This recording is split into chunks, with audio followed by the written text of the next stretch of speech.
Sampurasun, Rahayu Sagung Dumadi Rahayu Bagja Waluya, laju mulus tina kanan pemaksadan. Saya berharap yang sedang menonton video ini dalam keadaan baik, sehat, selamat, bahagia, dan senantiasa berkesadaran. Terima kasih yang sudah selalu menyempatkan diri menonton tayangan-tayangan saya. Harapan saya tidak banyak, semoga ada manfaat yang bisa diambil. Dalam tayangan kali ini saya ingin mengajak Anda, termasuk diri saya, untuk sama-sama belajar terkait dengan penerimaan dalam hidup. Karena ketika memperhatikan fenomena yang marak terjadi hari ini, banyak sekali orang yang merasa gagal dalam hidupnya. Padahal itu belum tentu ya, karena dia baru merasa. Bisa jadi itu hanya persoalan kesabaran. Karena dia tidak sabar, akhirnya dia merasa dirinya gagal. Padahal belum gagal, hanya persoalan kesabaran dan kemauan untuk selalu mencoba. Sehingga pada akhirnya juga banyak yang memilih berpulang secara cepat dengan jalan yang tidak sewajarnya, atau dalam kata lain banyak sekali orang yang bunuh diri lah. Kalau kita lihat di berita-berita kan, hampir setiap hari itu ada. Nah, itu tidak lain, penyebab utamanya adalah kegagalan cara berpikir. Maka dari itu kita harus menguasai pikiran, bukan kita yang dikuasai pikiran. Karena fatalnya kalau kita dikuasai oleh pikiran, ketika pikiran negatif, maka itu yang akan terjadi dalam perilaku, akan negatif pula. Nah, salah satunya ini yang ingin saya sampaikan. Hari ini di era disrupsi, ya, di era yang serba cepat, kita disuguhkan dengan hal-hal baru yang kadang-kadang kita belum mampu untuk menerimanya. Tidak jarang kita merasa stres, kita merasa minder, kita merasa, ya itu tadi, merasa gagal. Nah, ini kan perlu sebuah pertahanan diri yang seharusnya sangat kuat.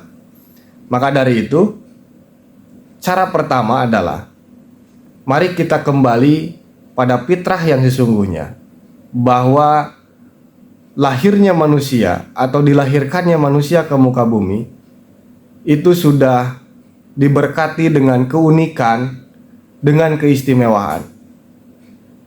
Salah satu keunikan, ambil contoh ini nih, ini tidak ada yang sama. Dari 8 miliar katanya ya, sekarang penduduk bumi, ininya gak ada yang sama, ini gak ada yang sama, berbeda. Dan perlu kita ingat bahwa mustahil kita dilahirkan ke muka bumi jika tidak untuk melakukan sesuatu yang besar. Jadi manusia dilahirkan ke bumi ini, dia membawa tugasnya masing-masing. Dan itulah yang harus dikejar, itulah yang harus dilaksanakan. Kalau kata leluhur Sunda, dikatakan manusia yang dilahirkan ke muka bumi itu benang kusiksa lan kahariwang. Artinya orang yang dilahirkan ke muka bumi itu terkena oleh siksa dan kekhawatiran. Siksa bukan berarti disiksa ya, bukan berarti dihajar, bukan. Siksa dalam hal ini adalah tugas, adalah dharma. Dharma yang harus dia kerjakan berdasarkan catatan jiwanya. Karena jiwa itu berupa catatan ya, atau biasa juga disebut dengan karma. Itu yang harus kita selesaikan dalam hidup ini. Karena sebagian jiwa itu bukan baru, jiwa pernah hidup entah sejak kapan, dan dia pernah memasuki entah berapa raga, dan hari ini jiwa ini memilih kita sebagai rumahnya. Dan kita harus menjalankan apa yang menjadi catatan jiwa itu. Dan yang selanjutnya adalah persoalan bagaimana kita menerima diri. Menerima diri dalam arti karena sejatinya setiap manusia atau setiap makhluk hidup lah yang dilahirkan ke muka bumi ini itu jelas akan menghadapi berbagai macam permasalahan. Mustahil tidak ada satupun manusia yang tidak menghadapi masalah. Makanya dalam menghadapi masalah ini perlu sebuah pengendalian pikiran yang sangat baik. Atau jika tidak ya kita akan terjebak pada pilihan yang tidak selayaknya dipilih. Nah, itu bahayanya. Bagaimana kunci penerimaan diri? Sebetulnya sangat sederhana jika kita tahu caranya. Caranya adalah dengan memainkan energi. Itu salah satu ya. Nah, sayangnya kita sejak kecil tidak pernah diperkenalkan, tidak pernah mendapat penjelasan secara gamblang apa itu yang dimaksud dengan energi.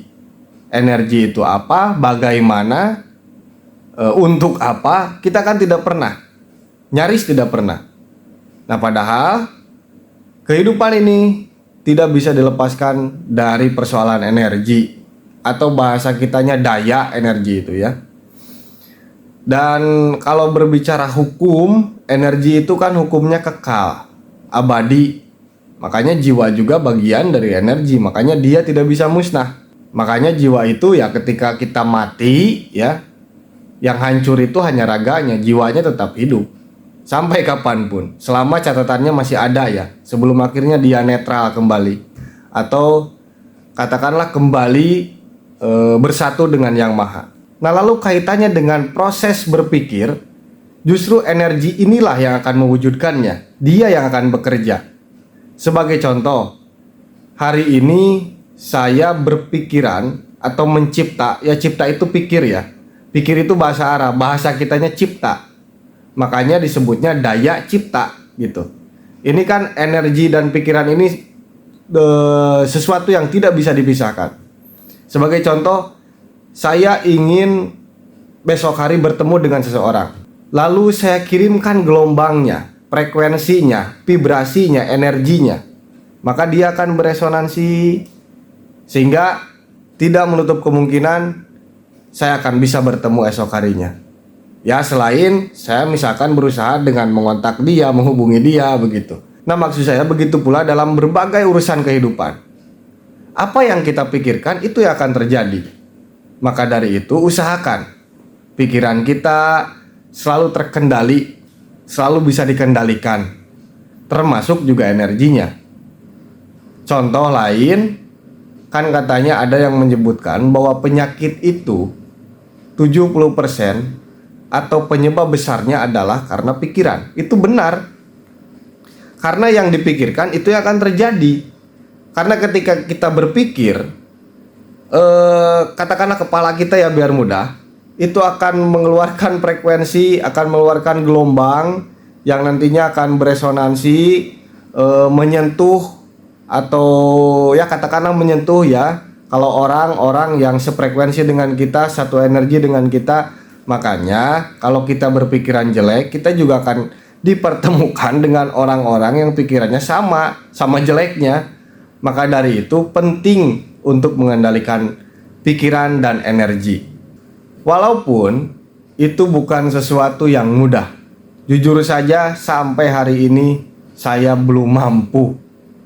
Tetapi sedikitnya saya tahu dan saya sedang terus belajar. Kalau sudah mampu mungkin ya, saya juga mungkin bisa agak terhindar dari berbagai macam penyakit, akan lebih bisa mencapai apa yang saya ingin. Tetapi kan ini persoalan pengendalian yang itu harus dilakukan secara konsisten dengan dasarnya kesadaran. Jangan dilupakan itu ya. Walaupun sebetulnya tanpa kita sadari kita sudah melakukan itu sejak kita lahir. Tetapi ya persoalannya kan juga ini berkaitan dengan kesadaran. Kadang-kadang kita lupa, bahkan pada hal yang paling mendasar pun kadang-kadang kita lupa kalau kita lagi napas.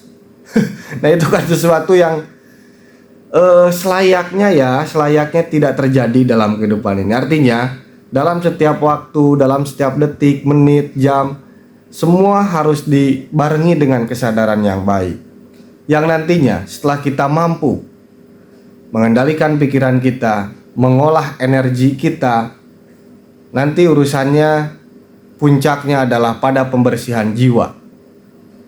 Jadi jangan dikira hasil dari pemikiran-pemikiran yang kotor itu hilang begitu saja. Tidak, justru dia terendap. Dia terendap dan menjadi kotoran yang menempel pada jiwa kita. Nah ini yang bahaya. Maka dari itu, cara pembersihan jiwa pun seyogianya perlu kita ketahui. Walaupun ya sama, dibilang mudah juga enggak. Membersihkan jiwa itu ya sulit sebetulnya. Itu urusannya nanti dengan berbagai fenomena rasa. Selain pikiran, itu hubungannya dengan rasa. Agak panjang lah kalau dijelaskan. Pada intinya yang ingin saya sampaikan adalah mari kita mulai melatih diri kita, melatih diri untuk senantiasa mampu menjaga, mengendalikan pikiran kita. Karena segala sesuatu yang menjadi buah dari perilaku adalah awalnya dari sini, dari pikiran, dari cara berpikir. Maka dari itu senantiasa ini harus ada dalam lingkaran yang positif, sehingga senantiasa kita menjadi orang yang menyenangkan. Kalau pikirannya positif, kalau perilakunya baik, tentu saja kita akan menjadi orang yang menyenangkan di mata orang lain. Dan puncak dari hidup adalah kebahagiaan. Kita hidup adalah untuk berbahagia. Walaupun itu tadi tidak bisa lepas dari persoalan, dari permasalahan, biarkan itu berjalan. Tapi di sisi lain kita harus meraih satu tujuan, yaitu kebahagiaan. Tidak ada lagi, hanya itu. Kita dilahirkan istimewa, unik, dan kita diwarnai oleh permasalahan, persoalan, dan tujuannya adalah untuk berbahagia. Itu dululah yang bisa saya bagikan. Nanti kita sambung lagi. Saya harap Anda semua dalam keadaan baik, sehat, bahagia, dan teriring doa untuk Anda sekalian. Terima kasih. Sampurasun, Rahayu Bagjawaluya, Rahayu Sagung Dumadi.